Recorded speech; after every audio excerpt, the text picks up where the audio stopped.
नमस्कार विद्यार्थियों, कैसे हैं आप सभी लोग। हम उम्मीद करते हैं कि आप सभी बहुत ही अच्छे होंगे। आप सभी लोग एक बार पुनः से उपस्थित हो चुके हो दीपक लक्ष्य अब यूट्यूब चैनल की ऑनलाइन क्लासेज में। हम आप सभी लोगों का हार्दिक स्वागत, वंदन और अभिनंदन करते हैं। आप सभी के लिए हम लेकर के आए हैं संस्कृत साहित्य एवं व्याकरण भाग से महत्वपूर्ण वैकल्पिक प्रश्नों को, जहां से अनिवार्य रूप से आपकी यूपीएलटी, टीजीटी, पीजीटी व अन्य भारतवर्ष की विभिन्न परीक्षाओं में लगातार प्रश्न पूछे जाते हैं, बनते हैं। आप सभी एक बार सेशन को लाइक, कमेंट कर शेयर कर दीजिए। हमारे चैनल के ऊपर यदि आप पहली बार आए हैं तो सब्सक्राइब कर लीजिए, बेल आइकन दबाइए, जिससे आने वाली कक्षाओं का नोटिफिकेशन भी आपको मिलता रहेगा। तो चलिए हम लोग शुरुआत करते हैं आज के खूबसूरत सेशन की पहले प्रश्न के साथ में। क्या है? निम्नलिखित वाक्यों में शुद्ध है। मातरम निलीयते कृष्णः, मातरि निलीयते कृष्णः, मातुर निलीयते कृष्णः, मात्रा निलीयते कृष्णः। तो इनमें से कौन सा वाक्य शुद्ध है? आप सभी का इस प्रश्न के लिए जवाब आ रहा विकल्प सी, तो ठीक होगा, यानी कि मातुर निलीयते कृष्णा, ये वाक्य जो है आपका शुद्ध है। अगला है सर्वस्व रूप है चतुर्थी का, पंचमी का, षष्ठी का, सप्तमी का। सर्वस्व रूप ये किसका है? तो आप लोगों का जवाब विकल्प सी आ रहा, तो ठीक होगा, यानी कि षष्ठी में बनेगा सर्वस्व रूप। फिर उसके बाद में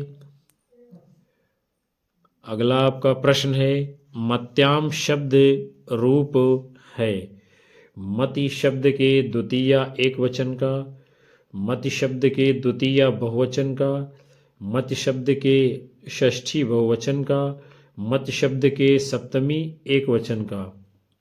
मत्याम ये शब्द रूप कौन सा है? तो आप सभी का इस प्रश्न के लिए जवाब आ रहा है विकल्प डी, तो ठीक होगा। मत शब्द के सप्तमी एक वचन में क्या है? ये मत्याम बनता है। फिर अगला है अदस, वह शब्द के स्त्रीलिंग पंचमी विभक्ति बहुवचन में रूप होगा अमुभ्यः, अमुष्याः, अमुः, अमूया। आदस यानी कि वह शब्द के स्त्रीलिंग पंचमी विभक्ति बहुवचन में कौन सा रूप बनेगा? तो इस प्रश्न के लिए आप लोगों का जवाब विकल्प ए आ रहा, तो राइट होगा, यानी कि अमुभ्या बनेगा। फिर अगला है मुनि शब्द का षष्ठी विभक्ति एक वचन का रूप है मुनये, मुनेह, मुनो, मुन्यो। मुनि शब्द का षष्ठी विभक्ति एक वचन में क्या रूप बनेगा? तो आप सभी का जवाब विकल्प बी है, तो ठीक होगा, यानी कि मुनेह बनेगा। अगला है राज्ञा शब्द रूप में कौन सी विभक्ति है? तृतीया, चतुर्थी, पंचमी, षष्ठी। राज्ञा शब्द रूप में कौन सी विभक्ति है? तो आपका जवाब विकल्प ए आ रहा, तो ठीक होगा, यानी कि तृतीया। अगला क्वेश्चन है युष्मद शब्द के सप्तमी विभक्ति में दिए गए रूपों में कौन सा गलत है? तव, त्वयि, युवयोः, युष्मास। कौन सा इसमें गलत है? युष्मद सप्तमी विभक्ति में जो नहीं बनेगा, तो आपका उत्तर आ रहा विकल्प ए, तो ठीक होगा, यानी कि तव नहीं होगा, और त्वयि, युवयोः, युष्मास ये तीनों बनेंगे। फिर अगला है अस्मद शब्द के पंचमी विभक्ति में दिए हुए रूपों में कौन सा गलत है? मत, आवाभ्याम, अस्मत्, अस्मभ्यम। अस्मद शब्द के पंचमी विभक्ति का रूप इनमें से कौन सा नहीं होगा? तो आपका जवाब विकल्प डी आ रहा तो राइट होगा, यानी कि असमभ्यम ये नहीं बनेगा, और मत अवाभ्याम अस्मत् ये पंचमी में बनेगा। अगला है आत्मन शब्द के चतुर्थी बहुवचन का रूप है आत्मनः, आत्मभ्या, आत्मने, आत्मनि। आत्मन शब्द के चतुर्थी बहुवचन का रूप क्या बनेगा? तो आप सभी का उत्तर आ रहा है विकल्प बी तो राइट माना जाएगा, यानी कि आत्मभ्या बनेगा चतुर्थी बहुवचन में। अगला क्वेश्चन है इदम शब्द यानी स्त्रीलिंग के तृतीया विभक्ति एक वचन में रूप होगा अस्यै, अस्याः, अनया, अनयोः। इदम शब्द स्त्रीलिंग के तृतीया विभक्ति एक वचन में क्या रूप बनेगा? तो आपका जवाब होगा विकल्प सी, यानी कि अनया। फिर अगला है सर्वस्य, सर्वयोः, सर्वेषां किस विभक्ति के एक वचन, द्विवचन, बहुवचन के रूप हैं? पंचमी, षष्ठी, सप्तमी, चतुर्थी। तो क्वेश्चन नंबर 16 के लिए आप सभी का जवाब विकल्प बी आ रहा तो राइट होगा, अर्थात सर्वस्य, सर्वयोः, सर्वेषां ये षष्ठी विभक्ति के तीनों वचनों के रूप हैं। अगला है हरि शब्द का सप्तमी बहुवचन रूप है हरिभिः, हरिभ्या, हरिषु, हरिन्। हरि शब्द का सप्तमी बहुवचन में रूप क्या बनेगा? तो आपका जवाब होगा विकल्प सी, यानी कि हरिषु। आगे बढ़ते हैं हम लोग। अगला है अस्मद यानी कि मैं शब्द का तृतीया बहुवचन का रूप है अस्मान, वयम, अस्मत्, अस्माभिः। अस्मद यानी कि मैं शब्द का तृतीया बहुवचन का रूप क्या बनेगा? तो आपका जवाब होगा विकल्प डी, यानी कि अस्माभिः। अगला है हरिणा, हरिभ्याम, हरिभिः किस विभक्ति के एक वचन, द्विवचन, बहुवचन के रूप है? पंचमी, चतुर्थी, तृतीया, सप्तमी। तो आप सभी का जवाब आ रहा विकल्प सी तो राइट होगा, यानी कि तृतीया के रूप है हरिणा, हरिभ्याम, हरिभिः। अगला है नामन शब्द के चतुर्थी विभक्ति एक वचन, द्विवचन, बहुवचन का रूप है नामना, नामभ्याम, नामभिः, नामनः, नामभ्याम, नामभिः, नामनः, नामनोः, नामनम, नामने, नामभ्याम, नामभ्या। तो आप सभी लोगों का इस प्रश्न के लिए जवाब दिया जा रहा विकल्प डी तो राइट माना जाएगा, अर्थात नामन शब्द के चतुर्थी विभक्ति एक वचन, द्विवचन, बहुवचन में क्या बनेगा? नामने, नामभ्याम, नामभ्या। अगला है क्वेश्चन आपका गुरोः गुरु शब्द के किस विभक्ति का रूप है? पंचमी, तृतीया, द्वितीया, चतुर्थी। गुरोः गुरु शब्द के किस विभक्ति का रूप है? तो आप सभी का जवाब इस प्रश्न के लिए आया है विकल्प ए तो राइट होगा, यानी कि पंचमी विभक्ति का रूप है गुरोः। अगला क्वेश्चन है युष्मद् शब्द का षष्ठी एक वचन में रूप होगा त्वयि, तव, त्वं, त्वत्। युष्मद् शब्द का षष्ठी एक वचन का रूप क्या बनेगा? तो आप लोगों ने इस प्रश्न के लिए अपना जवाब विकल्प बी दिया है तो राइट होगा, यानी कि तव बनेगा षष्ठी एक वचन में। आगे बढ़ते हैं हम सभी। अगला क्वेश्चन है आत्मन शब्द का चतुर्थी विभक्त द्विवचन में रूप होगा आत्मभ्याम, आत्माभ्याम, आत्मानम, आत्मनोः। आत्मन शब्द का चतुर्थी विभक्ति द्विवचन में रूप क्या होगा? तो आपका जवाब विकल्प ए आ रहा तो राइट होगा, यानी कि आत्मभ्याम। अगला है युष्मद् शब्द का तृतीया एक वचन होगा त्वं, त्वां, त्वाय, त्वत्। युष्मद् शब्द का तृतीया एक वचन में रूप कौन सा बनेगा? तो आपका जवाब क्या होगा इस प्रश्न के लिए? विकल्प सी, यानी कि त्वाय बनेगा। उसके बाद में अगला क्वेश्चन है, सूची 1 का मिलान सूची 2 से करना है और कूट के अनुसार आपको उत्तर देना है। लट लकार वर्तमान काल, लोट लकार आज्ञार्थक, लंग लकार भूतकाल, रट लकार भविष्यकाल। तो यहाँ पर आपका सही मिलान किया गया है और कूट के रूप में आपका कौन सा उत्तर सही होगा, तो विकल्प डी इसमें राइट आंसर आपका माना जाएगा। अगला क्वेश्चन है, राम शब्द का तृतीय द्विवचन रूप है। रामभ्याम, रामान, रामैः, रामेभ्यः। राम शब्द का तृतीय द्विवचन का रूप क्या बनेगा? तो आप सभी का इस प्रश्न के लिए उत्तर आया है विकल्प ए तो राइट होगा, यानी कि राम शब्द का तृतीय द्विवचन में बनेगा रामाभ्याम। अगला क्वेश्चन है, अकरोह रूप है। क्री धातु लोट लकार प्रथम पुरुष एकवचन, क्री धातु लंग लकार मध्यम पुरुष एकवचन, क्री धातु लट लकार प्रथम पुरुष बहुवचन, क्री धातु लट लकार उत्तम पुरुष द्विवचन। अकरोह रूप है, किसका है ये? आपका उत्तर होगा विकल्प बी, यानी कि क्री धातु लंग लकार मध्यम पुरुष एक वचन का रूप है अकरोह। अगला क्वेश्चन है, पठ धातु के वर्तमान काल में मध्यम पुरुष एक वचन का रूप है। पठति, पठसी, पठन्ति, पठामि। पठ धातु के वर्तमान काल में मध्यम पुरुष के एक वचन का रूप क्या बनेगा? तो आप लोगों का उत्तर आ रहा है विकल्प भी तो राइट होगा, यानी कि पठस्य बनेगा। अगला है, तिष्ठति धातु रूप में कौन सा लकार है? लट लकार, लोट लकार, लंग लकार, विधिलिंग। तिष्ठति धातु रूप में कौन सा लकार है? तो आपका जवाब विकल्प आ रहा तो राइट होगा, यानी कि लट लकार। अगला है, अपिबत धातु रूप में कौन सा लकार है? लंग लकार, लट लकार, लोट लकार, लिट लकार। शब्द है आपका अपिबत, कौन सा इसमें धातु रूप का लकार है?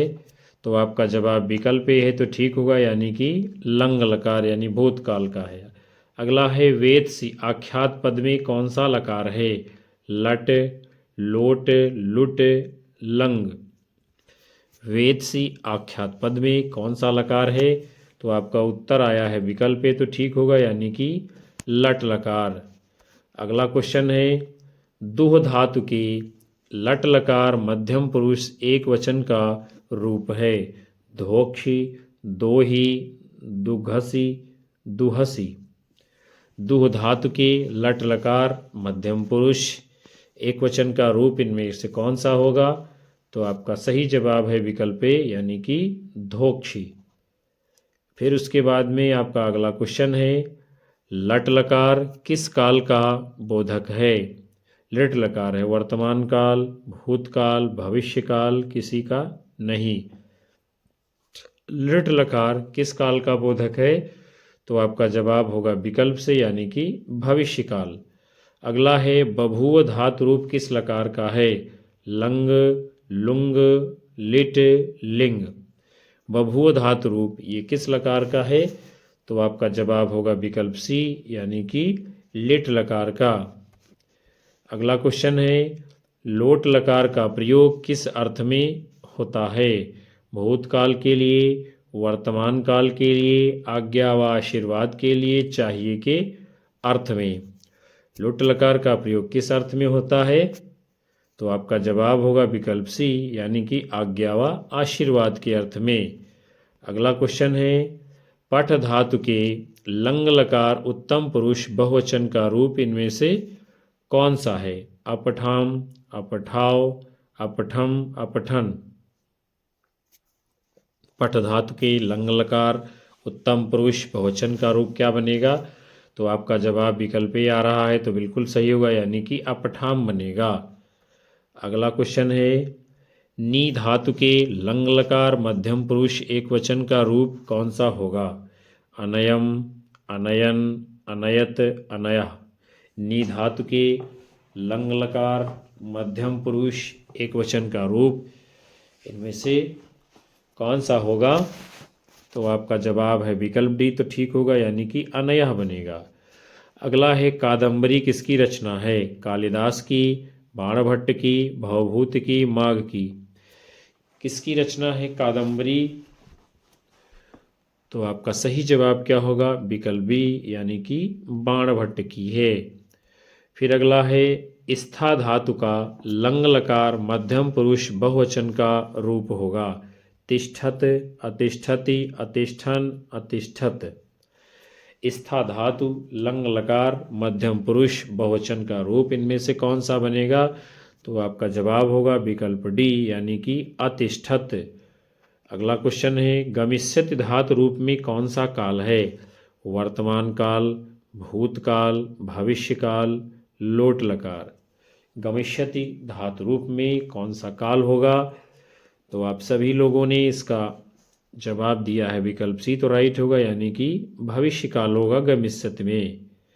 अगला क्वेश्चन है वह बालक उद्यान में विचरण करता है, इसका संस्कृत अनुवाद होगा सः बालकाः उद्यानात् विहरति, सः बालकाः उद्याने विहरति, सः बालकाः उद्याने विहरन्ति, सः बालकः उद्याने विहरति।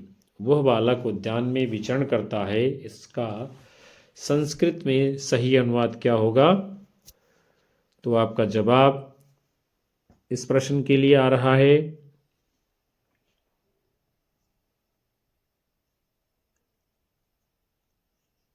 विकल्प डी, तो राइट होगा, यानी सः बालकः उद्याने विहरत बनेगा। अगला क्वेश्चन है शुद्ध वाक्य का चयन कीजिए। ग्रामे परितः वृक्षाः सन्ति, ग्रामस्य परितः वृक्षाः सन्ति, ग्रामं परितः वृक्षाः सन्ति, ग्रामं परितः वृक्षाः अस्ति। कौन सा इनमें से सही वाक्य है? तो आपका जवाब क्या होगा? विकल्प सी, ग्रामं परितः, यानी वृक्षाः सन्ति। अगला क्वेश्चन है पठ धातु परस्मैपदी लट लकार के उत्तम पुरुष एक वचन का रूप है। पठिष्यतः, पठिष्यामः, पठिष्यथ, पठिष्यामि। पठ धातु के परस्मैपदी लट लकार उत्तम पुरुष एक वचन का रूप, इनमें कौन सा होगा? तो आपका जवाब है विकल्प डी, तो राइट होगा, यानी कि पठिष्यामः, पठिष्यामि बनेगा। फिर अगला क्वेश्चन है हस धातु के लंग लकार मध्यम पुरुष द्विवचन में रूप होगा। अहसः, अहसतम, अहसन, अहसतम। हस धातु के लंग लकार मध्यम पुरुष द्विवचन में रूप कौन सा बनेगा? तो आपका जवाब होगा विकल्प बी, यानी कि अहसतम। अगला है रामेण बाणेन हतो बाली इत्यत्र साधकतम करणमिति सूत्रस्य गतार्थता कस्मिन् पदे विद्यते? रामेण बाणेन हतः बाली। रामेण बाणेन हतो बाली इत्यत्र साधकतम करणम इति सूत्रस्य गतार्थता कस्मिन् पदे विद्यते? तो आपका जवाब क्या होगा इस प्रश्न के लिए? विकल्प बी, यानी कि बाणेन सही जवाब होगा। फिर अगला क्वेश्चन है रुच धातुर योगे का विभक्तिर्भवति द्वितीया, तृतीया, सप्तमी, चतुर्थी। रुच धातु के योग में कौन सी विभक्ति होती है? तो आपका जवाब होगा विकल्प डी, यानी कि चतुर्थी। अगला है कर्मवाच्य और भाववाच्य में कर्ता में कौन सी विभक्ति होती है? प्रथमा, द्वितीया, तृतीया, चतुर्थी। कर्मवाच्य और भाववाच्य में कर्ता में कौन सी विभक्ति होती है? तो आप सभी का उत्तर है विकल्प सी, तो राइट होगा, यानी कि तृतीया विभक्ति। उसके बाद अगला क्वेश्चन है किस अर्थ में प्रथमा विभक्ति नहीं होती है? प्रातिपदिकार्थ, लिंग, हेतु, परिमाण। किस अर्थ में प्रथमा विभक्ति नहीं होती है इनमें से? तो आप सभी लोगों का उत्तर आया है विकल्प सी, तो राइट होगा, हेतु में नहीं है। और प्रातिपदिकार्थ, लिंग, परिमाण, वचन, मात्रे, इनमें सब में प्रथमा विभक्ति होती है। अगला है कौन सा वाक्य शुद्ध है? राजकाय वस्त्रम ददाति, रजकम वस्त्रम ददाति, रजके वस्त्रम ददाति, रजकस्य वस्त्रम ददाति। इनमें से कौन सा वाक्य आपका शुद्ध है? तो जवाब विकल्प डी होगा, रजकस्य वस्त्रम ददाति। आगे बढ़ते हैं हम सभी। अगला क्वेश्चन है, रुच्य अर्थानाम प्रीयमाणः, यह सूत्र किस विभक्ति का विधायक है? द्वितीया, तृतीया, चतुर्थी, पंचमी। रुच्य अर्थानाम प्रीयमाणः, यह सूत्र किस विभक्ति का विधायक है? तो आपका जवाब आया है विकल्प सी, तो राइट होगा, यानी कि चतुर्थी विभक्ति। अगला क्वेश्चन है, यतश्च निर्धारणम किन विभक्तियों का विधायक है? प्रथमा तृतीया, पंचमी सप्तमी, षष्ठी सप्तमी, चतुर्थी द्वितीया।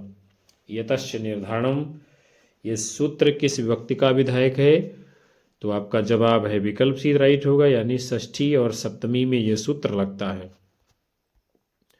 अगला क्वेश्चन है, शुद्ध वाक्यम अस्ति, राजकाय वस्त्रम ददाति, रजकम वस्त्रम ददाति, रजके वस्त्रम ददाति, रजकस्य वस्त्रम ददाति। कौन सा इनमें से शुद्ध वाक्य है? तो आपका जवाब होगा विकल्प डी, यानी रजकस्य वस्त्रम ददाति। अगला है क्वेश्चन, क्रियायाः केन साक्षात् संबंधो अस्ति, पदेन, कारकेण, विशेषणेन, निपातेन। क्रिया के साथ सीधा संबंध किसका होता है, किससे होता है?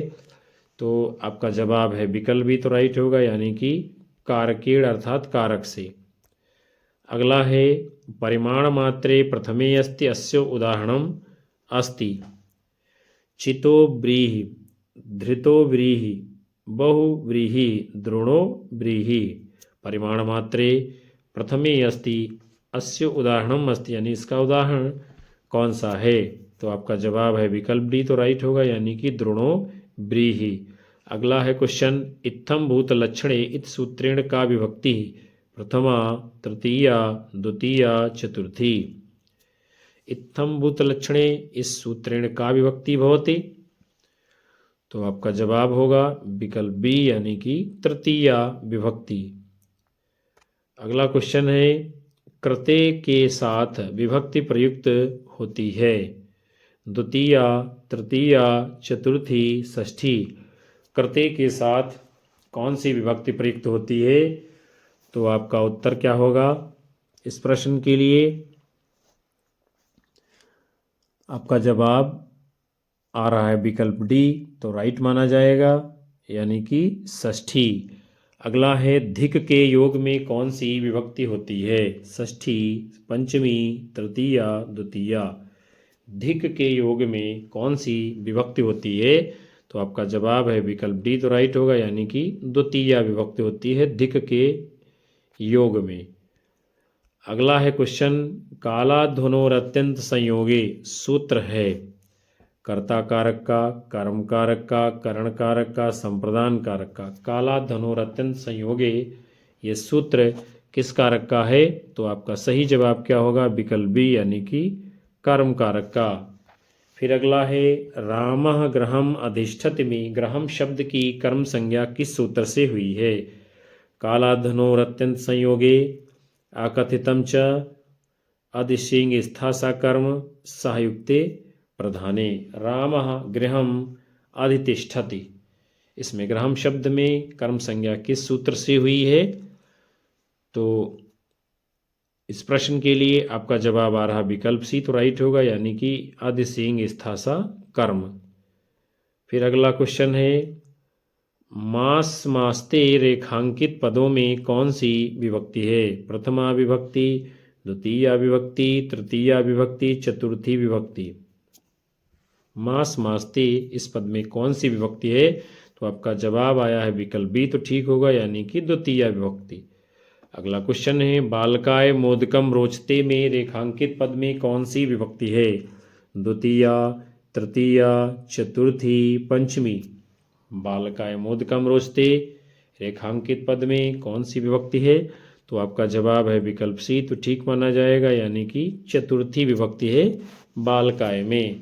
तो प्यारे विद्यार्थियों और साथियों, आज के इस महत्वपूर्ण सत्र को हम यहीं पर समाप्त कर रहे हैं, जिसके अंतर्गत आप सभी लोगों ने संस्कृत साहित्य और व्याकरण के बहुत ही महत्वपूर्ण वैकल्पिक प्रश्नों की श्रृंखला को देखा जाना समझा। हम उम्मीद करते हैं यह सत्र आप सभी लोगों को पसंद आया होगा और आपकी आने वाली परीक्षाओं में कारगर साबित होगा। यहाँ से कई प्रश्न हूबहू आपको आगामी परीक्षाओं में देखने को मिलेंगे। कक्षा को लाइक करिए, अपने साथी मित्रों में शेयर करिए और अपने अधिकतम साथी मित्रों को हमारे चैनल से अवश्य जोड़ते रहिएगा।